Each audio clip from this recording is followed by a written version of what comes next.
Hello everybody, আশা করি তোমরা সবাই খুব ভালো আছো।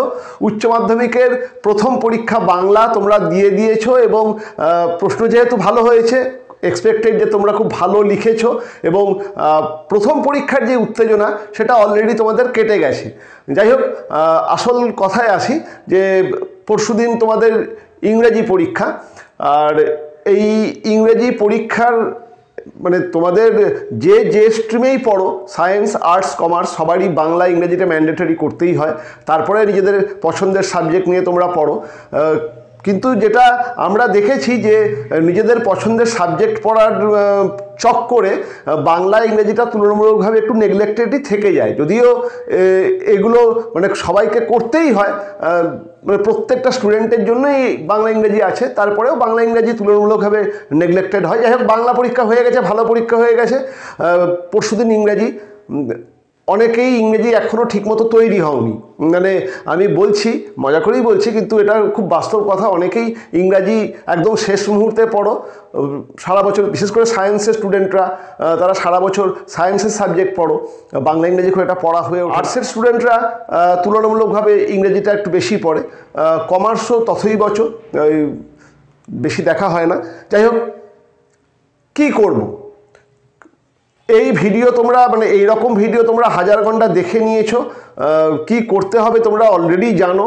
তোমরা জীবনের প্রথম যে বড় পরীক্ষা মাধ্যমিক দিয়ে দিয়েছো, জীবনের সবথেকে কঠিন প্রথম বড় পরীক্ষা, মানে মাধ্যমিকটা খুব সোজা পরীক্ষা, উচ্চ মাধ্যমিকটা জীবনের প্রথম কঠিন বড় পরীক্ষা, তারও প্রথম পরীক্ষা দিয়ে দিয়েছো, ভালো হয়েছে। একটা এনার্জিও তোমাদের চলে এসছে। বুঝতে পারছো তো যে প্রশ্ন খুব একটা কঠিন হবে না। যেটা আমার তোমাদেরকে জানানো, এবারের প্রশ্ন খুব একটা কঠিন হবে না, ইংরাজির প্রশ্নও কঠিন হবে না। তার একটাই কারণ, যেহেতু এবছরই এই সিলেবাসটা শেষ হয়ে যাচ্ছে, কাজেই প্রশ্ন তোমরা মোটামুটি সব যা যা করেছো তার মধ্যেই পাবে, টেনশানের কিচ্ছু নেই। যারা তেমনভাবে তৈরিও হওনি তাদেরও টেনশানের কিছু নেই। একটু লিখো, তাহলেই ভালো নম্বর পাবে।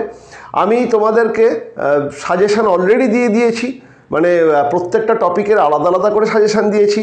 তারপরেও কোন ইএসপি মানে ইংলিশ ফর স্পেশাল পারপাস, যেখানে তোমাদের রিপোর্টিং আছে, তোমাদের যেটা অফিসিয়াল বা বিজনেস লেটার আছে, তারও একটা সাজেশান দিয়েছি। ওই ধরনের জিনিসপত্রগুলো দেখে নিও। সাজেশান যেগুলো দিয়েছি প্রত্যেক কটাকে একটুখানি দেখে নিও। তাতে হয়তো কিছুটা সময় নষ্ট হবে, কিন্তু তাহলেও বলবো একবার সাজেশানগুলোকে একবার দেখে নিও, ঠিক আছে? এবং আশা করছি যা সাজেশান তোমাদের দিয়েছি তার মধ্যেই তোমরা পেয়ে যাবে। বড় প্রশ্ন তো পাবেই, হয়তো ওই যেটা রিপোর্ট বা লেটারের যে সাজেশান দিয়েছি তার মধ্যেও হয়তো তোমরা পেয়ে যাবে। বেশি সাজেশান দিইনি, যাই হোক তোমরা বেশি করোও না। যেটা বলার সেটা হচ্ছে, সব কিছু দেওয়ার পরে কেন এসছি তার কারণ হচ্ছে, আজকে আমি তোমাদেরকে একটু চটজলদি শেখাই খাতার ইমপ্রেশন কী করে বাড়াতে হয়। এটা খুব ভাইটাল, জানো তো। মানে পরীক্ষা তোমার প্রশ্ন খুব ভালো এসছে, তুমি খুব ভালো লিখেছো, কিন্তু তারপরেও অনেক সময় আশানুরূপ নম্বর পাওয়া হয়ে ওঠে না। আবার প্রশ্ন এসেছে আমি খুব একটা ভালো লিখিনি, মানে তোমরা খুব একটা ভালো লেখোনি, তাতেও নম্বর ওঠে না। মানে সেটা তো নম্বর ওঠে না এক্সপেক্টেড, ভালো লেখার পরে অনেক সময় নম্বর ওঠে না। তার কারণ কি? তার কারণ হচ্ছে এটা একটা টিচার সাইকোলজি, মানে এক্সামিনারের সাইকোলজি তোমাদেরকে বুঝতে হবে। এবারে স্টুডেন্টদের পক্ষে সবসময় এক্সামিনারের সাইকোলজিটা বোঝা সম্ভব হয় না। আমরা বলি এক্সামিনারের সাইকোলজিটাকে বুঝে তোমরা তোমাদের উত্তরগুলো বা তোমাদের খাতাটাকে সাজাও। এটাকে আমরা এক কথায় বলি যে খাতার ইমপ্রেশন তৈরি করা। যে খাতার ইমপ্রেশন যত ভালো, তার মধ্যে খাতার মধ্যে যদি কিছু কম বেশিও থাকে, মানে উত্তর যদি খুব একটা গোছানোও না থাকে, তারপরেও সেই খাতাটা কিন্তু ভালো মার্কস ক্যারি করে। তার কারণ তার খাতার যে ফার্স্ট ইমপ্রেশন সেটা এক্সামিনারকে খুব আকৃষ্ট করেছে। মানে এই ফার্স্ট ইমপ্রেশন, প্রত্যেকটা জিনিসেরই ফার্স্ট ইমপ্রেশনটা খুব ভাইটাল, ঠিক আছে? প্রত্যেকটা খাতার ফার্স্ট ইমপ্রেশনও খুব ভাইটাল। এবং ইংরাজির জন্য এটা আরও বেশি সত্যি। ইংরাজি না, মানে আর্টসের সাবজেক্টগুলোর জন্য খাতার ইমপ্রেশনটা খুব ভাইটাল। তার কারণ এটা সম্পূর্ণ একটা মনোজগতের পড়াশুনো। মনোজগতের মানে এখানে কোনো হার্ড অ্যান্ড ফাস্ট রুলস নেই যে ওই লেখাটাই আমাকে লিখতে হবে। সায়েন্সে যেমন নির্দিষ্ট থিওরেম আছে, সেগুলোকে পুট করলেই হয়, তারপরে তো করতেই হয়, ভালো মন্দ ব্যাপার রয়েছে। কিন্তু আর্টসেতে এরকম কোনো নির্দিষ্ট ছক করা নেই। তোমাকে একটা সাজেশান দেওয়া হয়, যে সাজেশান মানে প্রত্যেকটা এক্সামিনারকেই কাউন্সিল থেকে সাজেশান দেয় যে এইরকম জিনিসপত্র থাকলে খাতাতে নম্বর দেবেন, কিন্তু সেইটাই যে হার্ড অ্যান্ড ফাস্ট রুলস ওটাই আর ওটাতে কত নম্বর দেবেন এরকম কিছু বলা থাকে না। তার ফলে এক্সামিনারের হাতে নম্বরটা কিন্তু থাকে, এক্সামিনারের দেওয়ার উপরে এই নম্বরটা ডিপেন্ড করে। এবং এক্সামিনাররা যদি তোমার খাতাতে খুশি হন, মানে তোমার যিনি এক্সামিনার তিনি যদি তোমার খাতাতে খুশি হন, তুমি কি লিখেছো না লিখেছো ফ্যাক্টর না, তোমার খাতাতে যদি এক্সামিনার খুশি হন, তোমার এক্সামিনার, তাহলেই তুমি জানবে যে তুমি অর্ধেক যুদ্ধ জয় করে ফেলেছো। তারপরে তো ঠিকমতো লেখার ব্যাপার। কাজেই খাতার প্রথম ইমপ্রেশনটা খুব ভাইটাল, এবং এই প্রথম ইমপ্রেশনটা বেশিরভাগ খাতাতেই এক্সামিনাররা খুঁজে পান না। ঠিক আছে, আমি তোমাদেরকে সংক্ষেপে বলে দেবো যে কিভাবে খাতার ইমপ্রেশনটা তোমরা বাড়াবে যাতে তোমরা ভালো নম্বর ক্যারি করতে পারো। তার আগে দুটো কথা বলে নিই। এবারে প্রশ্ন কঠিন হবে না, প্রশ্ন ভালো হবে, তোমরা প্রত্যেকে খুব ভালো পরীক্ষা দেবে। আমি অলরেডি সাজেশান দিয়েছি, প্রত্যেকটা টপিকের আলাদা করে সাজেশান দিয়েছি।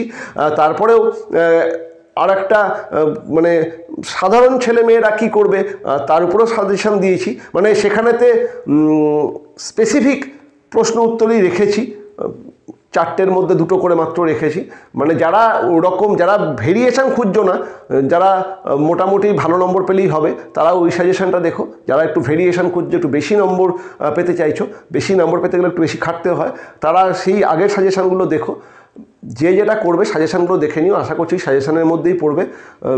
আরও যেটা ইএসপি সাজেশান দিয়েছি সেটাও দেখে নিও। নম্বরের ডিভিশনটা তোমরা মোটামুটি সবাই জানো, সেটা নতুন করে বলার কিছু নেই। যেটা বলার, তোমাদের যে 80 নম্বরের পরীক্ষা দেবে, 50 নম্বর তো তোমরা লিটারেচারের উপরে দিচ্ছ, আর 30 নম্বর থাকবে ল্যাঙ্গুয়েজের উপরে। ল্যাঙ্গুয়েজের উপরে যেটা রিডিং কম্প্রিহেনশন আনসিন, যেটা রিডিং কম্প্রিহেনশন 10 নম্বর থাকবে। এটাকে করার আগে আমি বারবার মানে সবাইকেই বলি যে তোমরা দুবার আগে ভালো করে টপিকটা পড়ে নাও। উচ্চ মাধ্যমিকে যে রিডিং কম্প্রিহেনশনটা থাকে সেটা খুব সোজা থাকে, মাধ্যমিকের তুলনাতে সোজা থাকে, এটাই কিন্তু ফ্যাক্ট। মাধ্যমিকের তুলনায় উচ্চ মাধ্যমিকে সোজা থাকে। তাছাড়া তোমরা আরও 2 বছরের ম্যাচিওর হয়ে যাও, কাজে তোমাদের খুব একটা বুঝতে অসুবিধা হয় না। দুবার ভালো করে পড়ো, বেশিবার পড়তে হবে না, দুবার কিন্তু অবশ্যই পড়ো। প্রথমবার একদম প্রথম থেকে প্রশ্ন পর্যন্ত একদম পড়ে যাও, মানে একদম প্রথম থেকে কি কি প্রথমে তো যেটা দেওয়া আছে সেটা পড়লে কি কি প্রশ্ন আছে সেগুলোকেও একবার টেনে পড়ে যাও। তারপরে সেকেন্ড টাইম আবার একবার ঠান্ডা মাথায় প্যাসেজটাকে পড়ো, এবং তখনই চেষ্টা করো যে প্রশ্নগুলো তুমি একবার অলরেডি পড়ে নিয়েছো সেই প্রশ্নগুলোকে লোকেট করার, মানে সেই প্রশ্নের উত্তরগুলো কোথায় আসে লোকেট করার। এই দুবারটা পড়ার পরে এক একটা প্রশ্ন ধরে সেই জায়গাটাকে খুঁজে খুঁজে উত্তরটাকে সুন্দর মতো দেখে লেখো। তাড়াহুড়ো করো না, চেনা জানা জিনিস পড়ে গেলে খুব উত্তেজনায় ছেলেমেয়েরা ভুল করে, সেরকম ঘটনা ঘটিও না। আনসিনেতে মানে এই রিডিং কম্প্রিহেনশন আনসিনেতে একটু সময় দাও, এখানেতে 5-7 মিনিট সময় দাও, ধীরে সুস্থে লেখো, তাড়াহুড়ো করো না, খুব ভালো নম্বর উঠবে। মানে একদম যা নম্বর আছে 10-এ 10ই পাবে। একটুখানি সময় দাও, কারণ যে জিনিসগুলো থাকে খুব সোজা থাকে, তোমরা জানো। একটুখানি ধীরে সুস্থে পড়ো, তাহলেই হবে, ঠিক আছে? আর প্রথমেই ফট করে উত্তর লিখতে যেও না। প্রথমে উত্তর লিখতে যাবে, আগে 2-4 বার, আমি ওই যেটাই বলছি, আনসিনটাকে 2বার ভালো করে পড়ার পরে এক একটা প্রশ্ন তুলে সেটাকে কোথা থেকে যে কোন জায়গাটা সেটা তোমাদের অলরেডি ততক্ষণে পয়েন্ট আউট করা হচ্ছে, সেই জায়গাটা আরেকবার যাও, নিয়ে ভালো করে মিলিয়ে উত্তরটা লেখো। কারণ যদি পরে মনে হয় যে উত্তরটা ভুল, তোমাকে চেঞ্জ করতে হচ্ছে, খাতাটা কাটতে হয়, মানে সেই জায়গাটা কাটতে হয়, খাতাটা দেখতে খারাপ লাগে, এটাও একটা ইমপ্রেশনের ফ্যাক্টর। আমি সেটা পরে আসছি। কাজেই চেষ্টা করো এইখানেতে ভুল না লিখতে, একটুখানি সময় নাও, কিন্তু ঠিক লেখো। এটা হলো প্রথম। রিডিং কম্প্রিহেনশনের জন্য বললাম, আগে 2বার ঠান্ডা মাথায় পড়ে নাও, ঠিক আছে? আর ইএসপি যেটাতে তোমাদের হয় রিপোর্ট লিখবে বা বিজনেস অর ফর্মাল লেটার লিখবে, যেটাই লিখবে সোজা আসবে, আমার সাজেশনের মধ্যে আসা উচিত। যদি সাজেশনের মধ্যে নাও আসে, ওই রকমই কিছু আসবে। ঠান্ডা মাথায় লিখো, তাড়াহুড়ো করো না, ঠিক আছে? প্রচুর সময় আছে, এত সময় লাগে না। তোমরা দেখবে শেষে তোমরা 1/2 ঘন্টা 40 মিনিট বসেই আছো। কাজেই প্রথম থেকে সময়টাকে একটুখানি ভাগ করে উত্তরগুলোকে লেখার চেষ্টা করো। এখানে একটু সময় দিও, রিপোর্ট বা বিজনেস লেটারে একটু সময় দিও, একটু গুছিয়ে বাগিয়ে লেখো। 150টা ওয়ার্ডের মধ্যে লিখতে দেয় রিপোর্টটাও আর ফর্মাল বা বিজনেস লেটারটাও। বিজনেস মানে এই লেটার বা এই রিপোর্টটা 150টা ওয়ার্ডের থেকে যদি 10% কম বেশিও হয় কিছু অসুবিধা নাই, মানে 10% কম বেশি সবসময় রিল্যাক্সেবল, নির্ভয়ে লিখো, যেটা মনের কথা গুছিয়ে বাগিয়ে লিখো, ঠিক আছে। প্যাটার্নটাকে অবশ্যই ফলো করো, রিপোর্টের প্যাটার্নটা অথবা বিজনেস আর ফর্মাল লেটারের প্যাটার্নটা অবশ্যই ফলো করো, কারণ প্যাটার্নটাতে কিন্তু নম্বর অ্যালট করা থাকে, এটাকে খেয়াল রেখো। আর তারপরে যে পার্টে যেমন যেমন নম্বর হয় সেগুলো তোমরা সবই জানো, সেটা একটু ফলো করো। আর যেটা খুব ভাইটাল জায়গা সেটা হচ্ছে টেক্সচুয়াল গ্রামার। তোমাদের এটা মানে বলার কিছু নেই, তোমাদের নন টেক্সচুয়াল গ্রামার না, টেক্সচুয়াল গ্রামার মানে বইয়ে তোমরা যা পড়েছো সেগুলোর থেকেই আসবে। এবং কি কি আছে, ভয়েস চেঞ্জ আছে, ন্যারেশন চেঞ্জ আছে, যেগুলো থাকেই। ভয়েস চেঞ্জে 1 নম্বর, কখনো কখনো 2 নম্বরও থাকে, ন্যারেশন চেঞ্জেও 1 বা 2 নম্বর থাকে। ট্রান্সফরমেশন অফ সেন্টেন্স মানে এই বাক্যের পরিবর্তন, সেখানে সিম্পল থেকে কমপ্লেক্স, কমপ্লেক্স থেকে সিম্পল বা সিম্পল থেকে কম্পাউন্ড থেকে সিম্পল, এরকম বিভিন্ন রকম ট্রান্সফরমেশন অফ সেন্টেন্স, সেগুলো একটু দেখো। চেঞ্জ অফ ডিগ্রি এটা থাকে, প্রত্যেকবারই একটা ডিগ্রি চেঞ্জ, সেটাকে খেয়াল রেখো। আর তারপরে interchange of parts of speech, মানে আমি তোমাদেরকে ইনফ্যাক্ট এগুলো তোমরা জানো তাও বলে দিচ্ছি, interchange of parts of speech এগুলোকে দেখো। অ্যাফার্মেটিভ থেকে নেগেটিভ বা নেগেটিভ থেকে অ্যাফার্মেটিভ বা অ্যাসার্টিভ থেকে ইন্টারোগেটিভ, এরকম যে অ্যাফার্মেটিভ, নেগেটিভ, অ্যাসার্টিভ, ইন্টারোগেটিভ বা এক্সক্লামেটরির যে ইন্টারচেঞ্জ সেগুলোকে একটু খেয়াল রেখো। জয়েনিং থাকে, স্প্লিটিং থাকে, এই দুটোকে খেয়াল রেখো। আর এইগুলোর উপরে সাধারণত 6 নম্বর থাকে। এবং fill in the blanks with articles and preposition, সেখানেতে 6টা ব্ল্যাঙ্কসকে তোমাদেরকে পূরণ করতে হয়, সেখানে 1/2 নম্বর করে 6 × 1/2 মানে 3 নম্বর ওই ফিল ইন দ্য ব্ল্যাঙ্কসে থাকে, ম্যান্ডেটারি থাকেই। এবং কারেকশন অফ এরর্স সেখানেও 1 নম্বর থাকে, মানে কারেকশন অফ এরর্সে 1, fill in the blanks with article preposition 3, এইখানে মোট 4 নম্বর। এবং এই যে টপিক কটা বললাম এর মধ্যে 6 নম্বর থাকে। বইয়ের জিনিস প্রত্যেকের কাছেই একটা না একটা রেফারেন্স বই আছে, প্রত্যেকের কাছেই আছে, তোমরা স্বীকার করো না স্বীকার করো, প্রত্যেকের কাছেই থাকে। সেই রেফারেন্স বইতে প্রচুর মানে যেগুলো বারবার করে পরীক্ষায় পড়ে সেগুলোও দেওয়া আছে, প্লাস প্রত্যেকটা টপিকের যে ধরনের গ্রামারগুলো হয় এই সব বিষয়ের উপর সেগুলো দেওয়া আছে। যদি সবকটা দেখতে নাও পারো, যতটা পারো একটু দেখে যেও, কারণ এখানে যে 10টা নম্বর থাকে 10-এ 10ই ওঠে, মানে এগুলো হচ্ছে নম্বর তলের জায়গা। এখানে 10-এ 10 ওঠে, ওই রিডিং কম্প্রিহেনশন আনসিন সেখানে 10-এ 10ই ওঠে।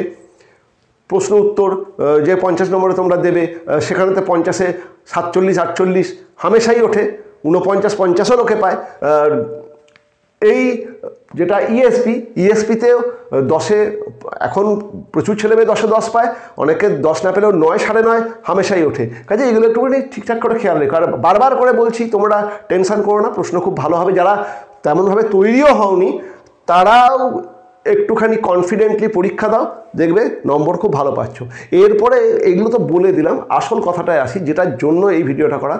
খাতার ইমপ্রেশনটা খুব ভাইটাল, ইমপ্রেশনটা তোমার নম্বরকে এনে দেয়। এবার কীরকম ব্যাপার, আর্টসের সাবজেক্টগুলোতে এক্সামিনার খুব পাওয়ারফুল, এক্সামিনারকে সন্তুষ্ট করাটা স্টুডেন্টের দায়িত্ব।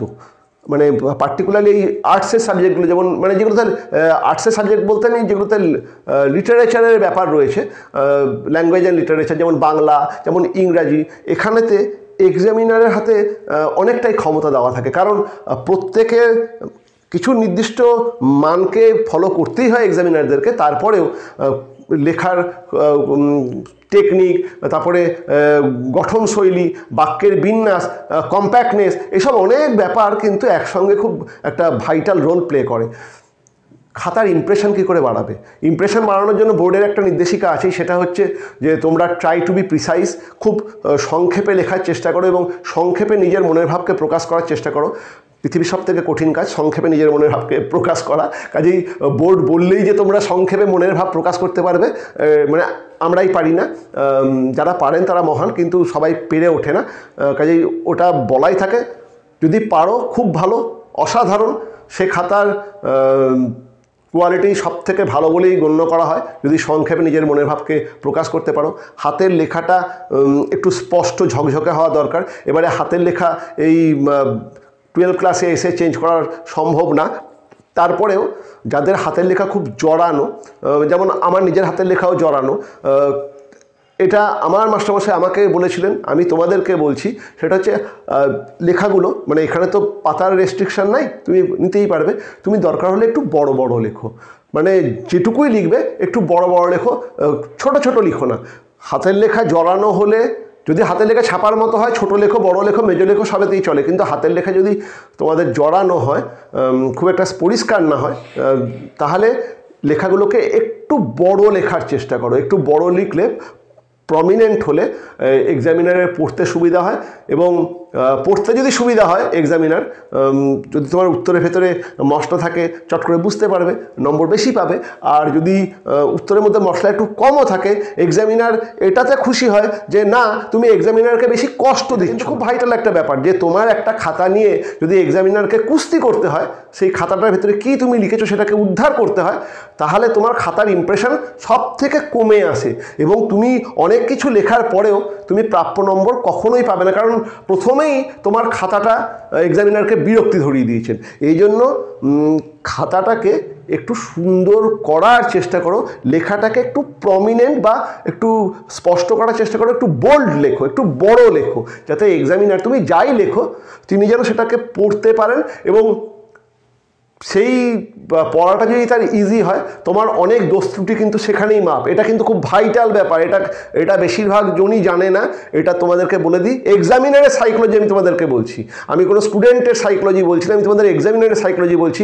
এক্সামিনার যদি একটা খাতা নিয়ে যুদ্ধ করে, সেই খাতাতে যদি প্রচুর মেটেরিয়ালসও থাকে, এক্সামিনার খুব বিরক্ত হন, ঠিক আছে, কারণ তাকে বিভিন্ন রকম উপায় অবলম্বন করে তোমার খাতাকে পড়তে হয়।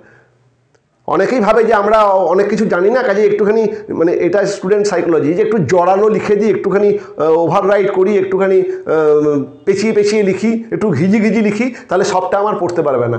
ওরে বোকা, সবটা তোর যদি না পড়তে পারে তাতে তোর লাভ কিছু নাই, তোর লোকসান। হয়তো তুই একটু স্পষ্ট লিখে সেটাও সবটা ধর তোর উত্তর ঠিক নাই, কিন্তু তোর একটু যদি স্পষ্ট লিখিস, এক্সামিনারের যদি একটু কষ্ট কম হয় না, এক্সামিনার খুশি হয়।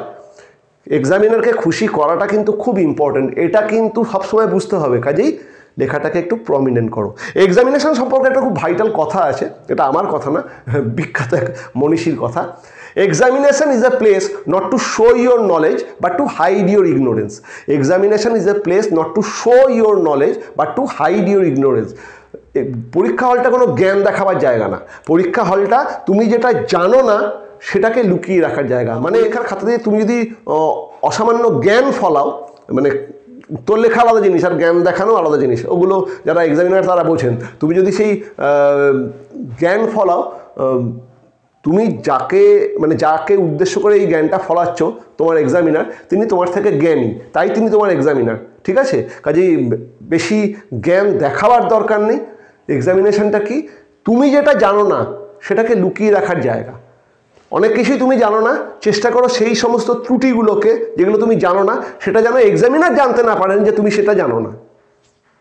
কি বললাম বুঝতে পারলে?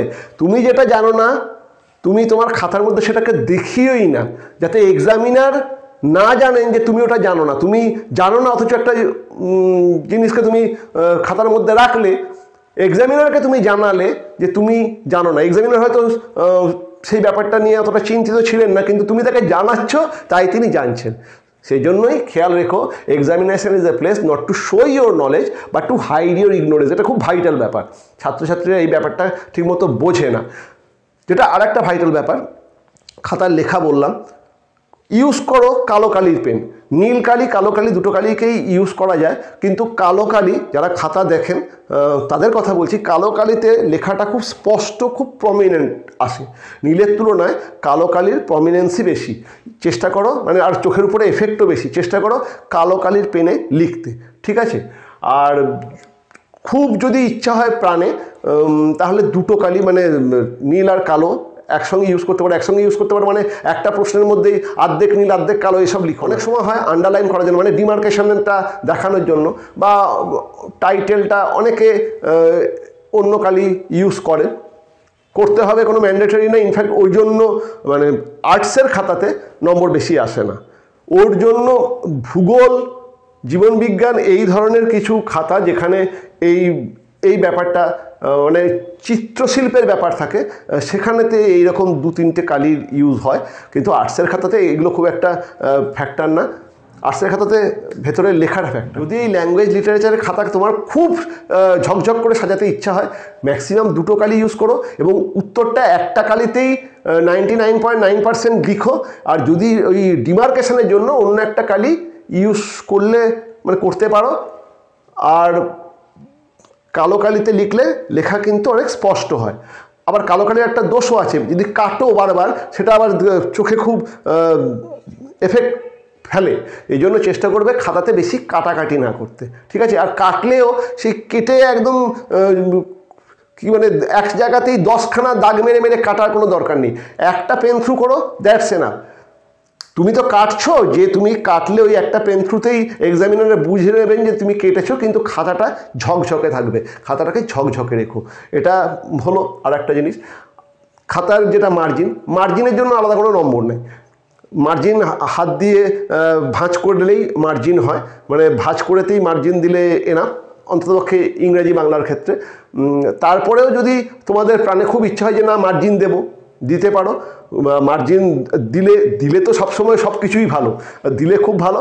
কিন্তু যদি তোমার দেখো যে সময় তুমি করে উঠতে পারবে না, সব কিছু কমপ্লিট করে উঠতে পারবে না, সেখানে মার্জিনেতে 5 মিনিট নষ্ট করে মার্জিন দেওয়ার কিছু নেই। জাস্ট ভাঁজ করে মুড়িয়ে দেবে 2টো সাইড, তাহলেই হবে। মোড়াবে যখন একটুখানি বেশি জায়গা রেখো, যাতে মার্জিনটা মেনলি তোমাদের এই যে খাতার যে নম্বরটাকে ফেলতে হয় সেখানেতে এই মার্জিনের সাইডেই এক্সামিনাররা ফেলেন। কাজে একটুখানি বড় মার্জিন থাকলে সেটা ভাঁজ করেই হোক, যদি দাগ টেনেই হোক, একটু মানে বড় মানে কিন্তু এতটা না, মোটামুটি এরকম একটুখানি সাইজের একটুখানি মার্জিন রেখো, ভাঁজ করে দিলেও হবে, যাতে তিনি নম্বরটা ফেলতে পারেন, ঠিক আছে? এরপরে আসি সব থেকে ভাইটাল জায়গায়। ভাইটাল জায়গা মানে হচ্ছে খাতার যেটা ইমপ্রেশন বলছি, এগুলো তো সব ইমপ্রেশনের এক একটা পার্ট। সব থেকে বড় ইমপ্রেশন হচ্ছে, যেটা তোমরা বোঝো না, সেটা হচ্ছে এক্সামিনাররা প্রচুর খাতা দেখেন, ঠিক আছে? Don't try to embarrass them, তাদেরকে এম্বারাস করতে যেও না। ডোন্ট ট্রাই টু এক্সামিন দেন, তাদেরকে এক্সামিন করতে যেও না। কীরকম ব্যাপারটা হচ্ছে, অনেকেই এটা মানে হামেশাই দেখা যায়, তুমি হয়তো কোনো উত্তরটা ঠিকমতো জানো না, তখনই তুমি এখান থেকে একটা লাইন, ওখান থেকে একটা লাইন, সেখান থেকে একটা লাইন নিয়ে এসে একটা খিচুড়ি তুমি প্রেজেন্ট করছো, একটা হচপচ জিনিস তুমি প্রেজেন্ট করছো।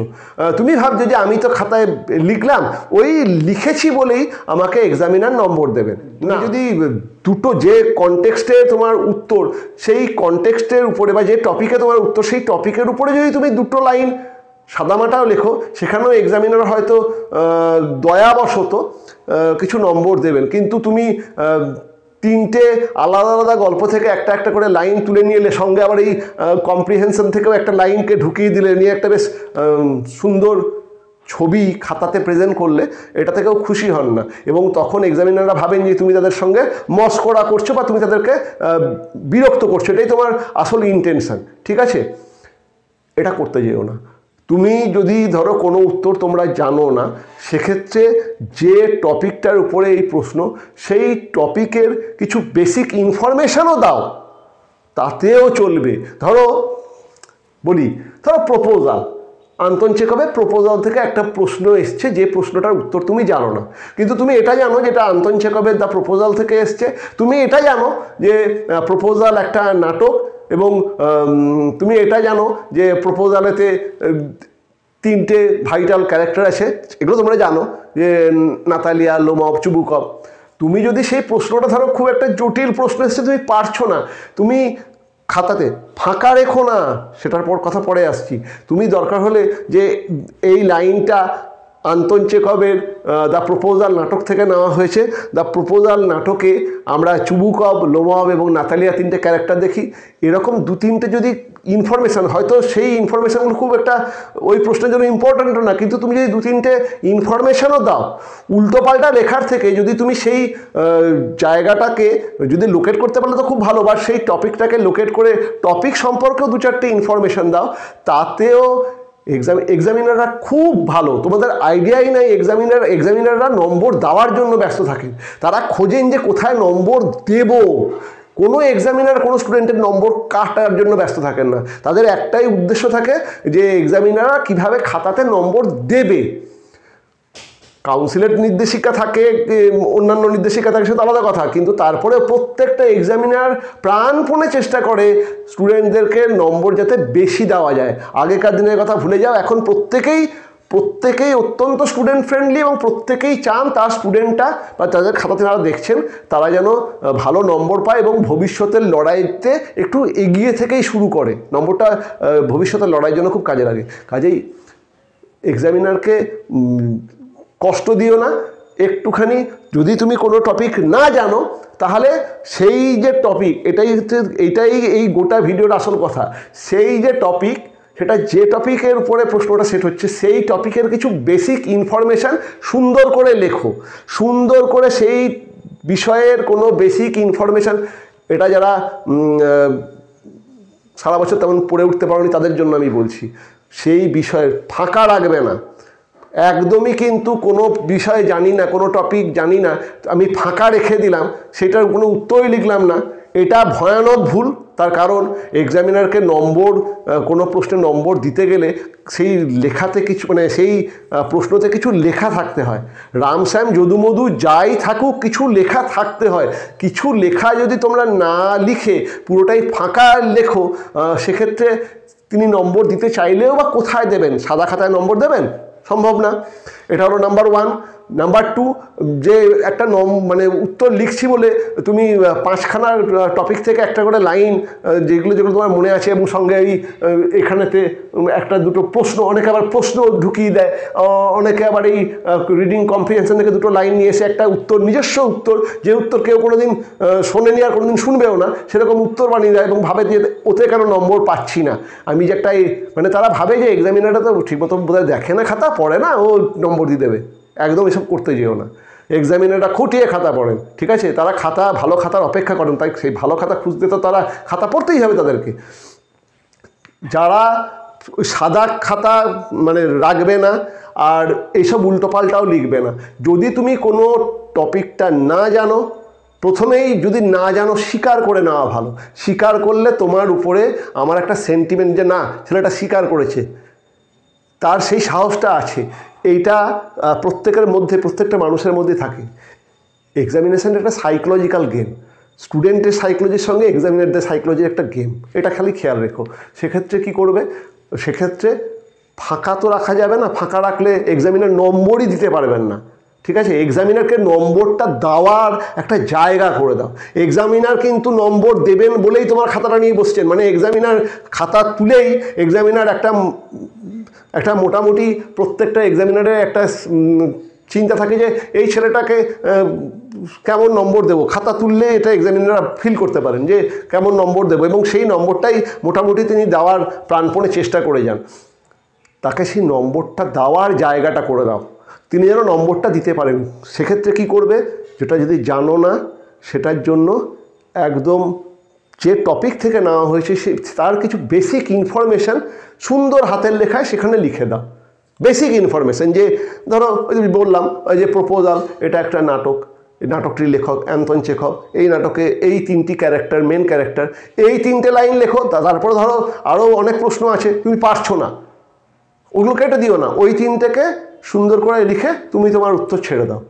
এতে অন্ততপক্ষে এক্সামিনার তোমাকে 0 দেবেন না, এতে এক্সামিনার তোমাকে 6তে 6 দেবেন না, কিন্তু এতে এক্সামিনার তোমাকে অনেক নম্বরই দিতে পারেন। তার যদি তোমার টোটাল খাতার, এটাই হচ্ছে খাতার ইমপ্রেশন, তার যদি তোমার টোটাল খাতার ইমপ্রেশনটা ভালো লাগে, তার যদি মনে হয় যে ছেলেটা হয়তো কোনো কারণের জন্য ঠিকমতো পড়ে উঠতে পারেনি, খাতার ইমপ্রেশনটা সেটা ক্রিয়েট করে যে কিন্তু ছেলেটার চেষ্টা ছিল বা ছেলেটার চেষ্টা আছে, ঠিক আছে, চেষ্টা করেছে। আমি যেটা বললাম, এক্সামিনাররা খুব স্টুডেন্ট ফ্রেন্ডলি, চেষ্টা করেছে, আমরা চেষ্টা করাতে, মানে এক্সামিনাররা চেষ্টা করাতেই খুশি হন, ঠিক আছে? যারা লিখতে পারছো তো ওয়েল অ্যান্ড গুড, আমার মানে এটা কিন্তু যারা লিখতে পারো তাদের জন্য বলছি না, যারা পারছো না তারা অন্ততপক্ষে এইগুলোকে লিখো, আর স্পষ্ট করে লিখো, যেন এক্সামিনারকে খুব যুদ্ধ করতে না হয়। এইটুকু মনে রাখো, প্রশ্ন তোমরা কমনই পাবে, খুব ভালো পরীক্ষা হবে, এইভাবে খাতার ইমপ্রেশনটাকে বাড়িয়ে খাতার ইমপ্রেশন বাড়ানোর আর একটা অন্যতম প্রধান বিষয় হলো খাতার ফার্স্ট পেজ এবং খাতার লাস্ট পেজ। খাতার ফার্স্ট পেজ এবং লাস্ট পেজ যদি খুব ঝকঝকে তকতকে পরিষ্কার থাকে তাহলে একটা খুব গুড ইমপ্রেশন এক্সামিনারের স্টুডেন্টের উপরে ক্রিয়েট হয়। যখনই খাতাটার প্রথম পাতাটা খোলা হয় তখনই যদি দেখা যায় সেই প্রথম পাতাতে কোনো কাটাকাটি নেই, খুব সুন্দর করে উত্তর লেখা আছে ফার্স্ট পেজে, সঙ্গে সঙ্গেই খাতাটা একটা আলাদা মাত্রা যোগ করে ফেলে। ঠিক আছে, তার পরবর্তী ক্ষেত্রে যদি আরও ছোটোখাটো ত্রুটি বেরিয়েও যায়, কিন্তু খাতার প্রথম পাতা দেখে এক্সামিনারে যদি তোমার খাতাকে ভালো লেগে যায়, তিনি তোমার অনেক ত্রুটিকে তিনি মাফ করে দেন। কাজেই খাতার প্রথম পাতাটাকে খুব সুন্দর রাখার চেষ্টা করবে। এবং একই কথা খাতার শেষের পাতার জন্য প্রযোজ্য। মানে হয় কি, খাতাটা প্রথম পাতা আর শেষ পাতাটাই প্রথমে খুলে দেখা হয়। ঠিক আছে, মানে প্রথম পাতায় কি আছে আর শেষ পাতাটা কেমন রেখেছে। কাজেই প্রথম এবং শেষ পাতাটা অবশ্যই পরিষ্কার রাখার চেষ্টা করো। এবারে যদি ভুল হয়, কাটতে হয়, সে তো অন্য কথা, কিন্তু চেষ্টা করো এই প্রথম পাতা এবং শেষ পাতাকে পরিষ্কার রাখার জন্য। বিশেষ করে প্রথম পাতা তো খুবই গুরুত্বপূর্ণ, সেখানে কাটাকাটি করো না। আর যদি কাটতেও হয় তাহলে একটা স্ট্রেট লাইনে পেন থ্রু করে দিও, দ্যাটস এনাফ। খুব ঘেঁজাঘেঁজি করে কাটার কোনো দরকার নেই। এটা একটা জিনিস। আর একটা জিনিস মনে রেখো, প্রশ্ন চুজিংয়ের, কোয়েশ্চেন চুজিংটা খুব ভাইটাল। প্রথমে চেষ্টা করো যে তোমাদের যে শর্ট প্রশ্ন সে তো আলাদা সিটে তোমরা দিচ্ছ, বড় প্রশ্নের ক্ষেত্রে চেষ্টা করবে যে সিরিয়ালে প্রশ্ন আছে সেই সিরিয়ালেই উত্তর লেখার চেষ্টা করবে। মানে প্রথমে 1 অ্যাটেম্প করলে, তারপরে 1-এর ABC যেমন আছে, তারপরে 2 অ্যাটেম্প করলে বা 2-এর ABC অ্যাটেম্প করলে, তারপরে 3 অ্যাটেম্প করলে, এরকমভাবে চেষ্টা করো যে এই সিরিয়ালটাকে যাতে মেনটেন করা যায়। এতে মানে এক্সামিনারের খাতা দেখতে সুবিধা হয়, এবং যেটাতে তার সুবিধা হয় বা যে ছাত্র তার সুবিধাজনকভাবে খাতা সাজায় তার প্রতি অবশ্যই তার একটা আলাদা ফিলিংস থাকবে। এগুলো কোনোটাই মানে এগুলো কি কোনো নম্বর এক্সট্রা ক্যারি করায়? না, এগুলো কোনো এক্সট্রা 1 নম্বর 2 নম্বর 3 নম্বর এরকমভাবে কোনো নম্বর ক্যারি করায় না। কিন্তু এটা যে কি ক্যারি করায় এটা তোমরা বুঝতে পারবে না। এটা একটা টোটাল খাতার ইমপ্রেশন ক্যারি করায়।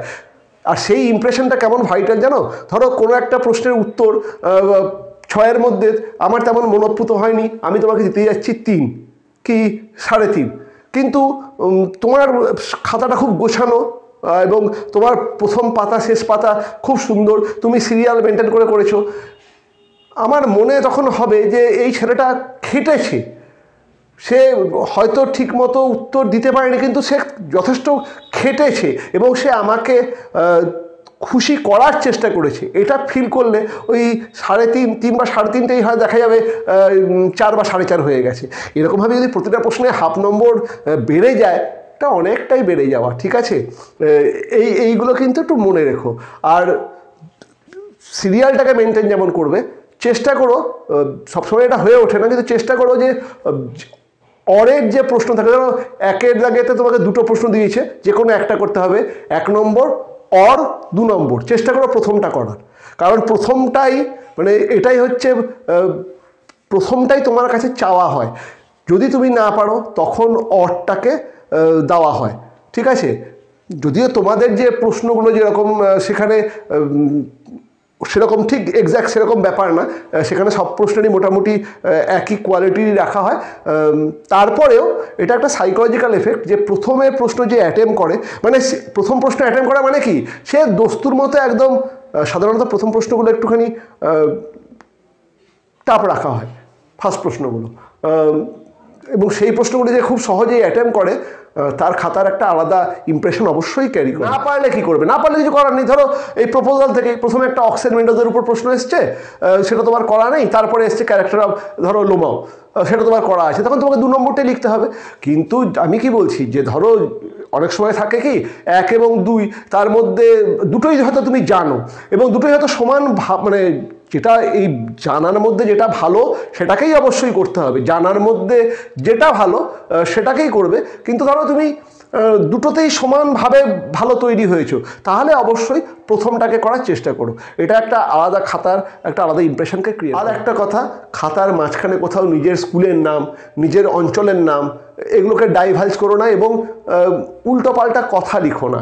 মানে এই উল্টোপাল্টা কথা লেখার একটা খারাপ ফল তোমাদেরকে বলি, এগুলো বলা উচিত না, কিন্তু বিভিন্ন খাতাতে বিভিন্ন রকম ব্যাড রিমার্কস থাকে, ঠিক আছে? টাকা আটকে দেওয়া, ব্যাড রিমার্কস, এগুলো করো না। মানে এগুলো এক্সামিনারকে খুব তোমরা খুব ছোট করো। তিনি খুব অপ্রস্তুত বোধ করেন, এটাতে কেউ আনন্দ পান না। এসব করতে যেও না। যেগুলো বললাম ওগুলোকে ফলো করো, খাতাটার একটা ঝকঝকে ইমপ্রেশন বানাও, তারপরে অপেক্ষা করো, লেখো এবং অপেক্ষা করো, তোমার ভালোই হবে। আমি যেটা বলছি তোমাদেরকে, এগুলো দীর্ঘদিনের অভিজ্ঞতার কথাই বলছি।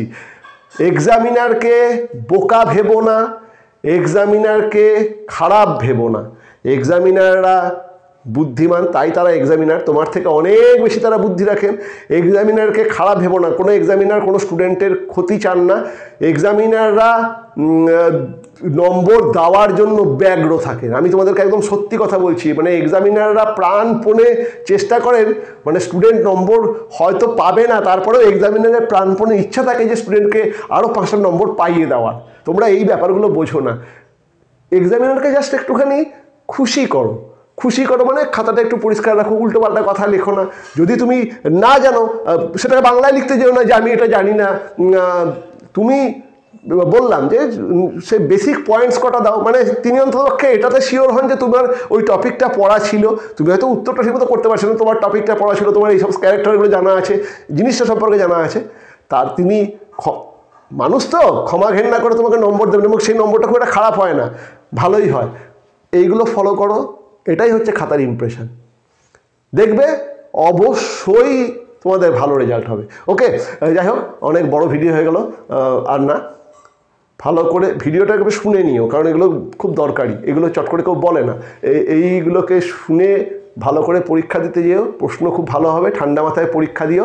আর পরীক্ষার দেওয়ার পরেই বেরিয়ে বলছি, তারপরে তোমরা করবে।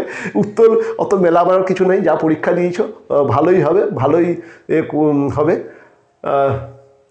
পরীক্ষার পরে ধীরে সুস্থে আমাকে জানিও যে তোমাদের পরীক্ষা কেমন হলো। ওকে, দেখা হবে খুব ভালো পরীক্ষার খবর নিয়ে, যে তোমরা খুব ভালো পরীক্ষা দিয়েছো সেই খবরটা কিন্তু অবশ্যই জানিও।